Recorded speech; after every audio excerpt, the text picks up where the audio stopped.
You're watching News 24 Live. African open water swimmer Michael Ventry is going to attempt to be the first person in history to swim from New York to London, and in doing so aims to raise £5 million for Oxfam. Mike joins us now over Skype from London to tell us a little bit more about this feat.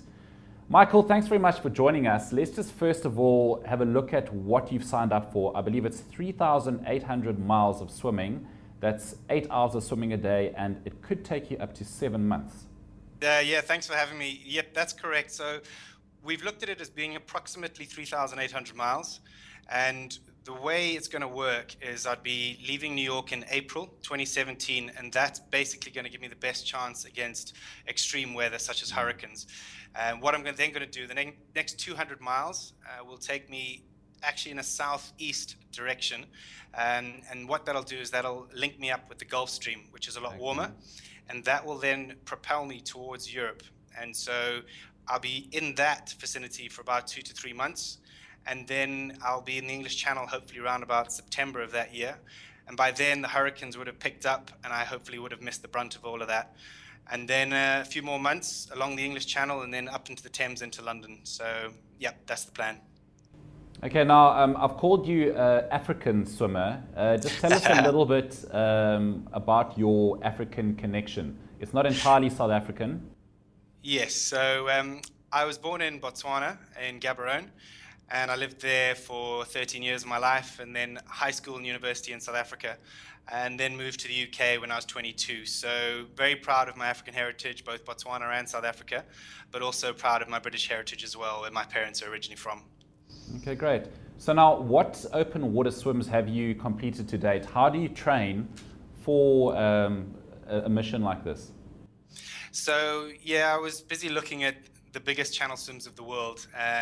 You can have a look at something called the Ocean Seven. So there's the English Channel, the North Irish Sea, the Cook Strait in New Zealand, the Molokai Straits in Hawaii. There's a few of them, and what I needed to do is I wanted to get a few of them under my belt in order to just get credibility for myself and just for the world that I can actually do these ultra distance swims.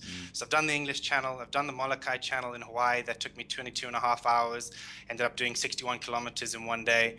And I've done the Catalina Channel in Los Angeles as well. That was done in 12 hours. But I've also done a lot of ice swimming. So I've taken part in the Winter World Championships in Latvia and Finland, and I'm going to be in the World Champs again in Siberia next year. So mentally and physically, I've been through quite a bit. I'm quite experienced in the open water side of things. Not the fastest in the world, but I've got a lot of experience behind me to just keep on pushing and just keep on going. Okay, but now this is obviously, in comparison, a massive distance. So, yeah. Leading up to 2017, how are you going to prepare yourself? What other sort of challenges are you going to put in front of yourself? Yeah, so great question. See, what I'm looking to do, I'm looking to spend at least a week in the summer next year, where I'll be living on a boat, probably off the coast of Boston or in the English Channel, where I'll be swimming 6 to 8 hours a day, sleeping on the boat, eating on the boat, just doing whatever I can to mimic the actual big swim itself. So I'll be doing that as often as I can. Okay. And now you work in IT. Now, how are you going to? So you have a full-time job. You have a real job. How are you going to balance this dream of yours with just ordinary day life? It's a tough one, and it's been a struggle, but I've somehow managed to keep it together. I'm a contractor in IT, so I do have the ability to just work flexi in a sense. Okay. I'll take on a project which, let's say it's 3 months or 6 months in accordance with what I need to do training-wise. So I do intend to stop work in December 2016 and then spend the last 3 months just focusing on the swim, just get my head right. And then after the swim, see what happens. Just take on a new contract or not, we'll have to see.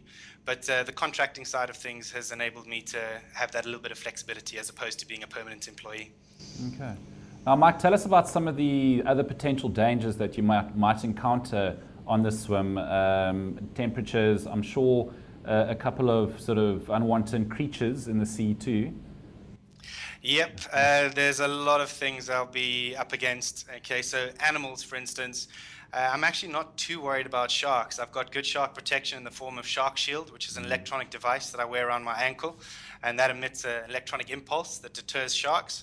And I'm more concerned about orcas, to be honest, and jellyfish, but mostly jellyfish. So from an animal point of view, yeah, jellyfish could be a showstopper, but I should hopefully also have probably a protective wetsuit or a stinger suit that should mitigate all of that. But then there's also extreme weather, hopefully not hurricanes, but we'll definitely have white squalls, high winds, very unpredictable weather. So yeah, every single day will be a struggle.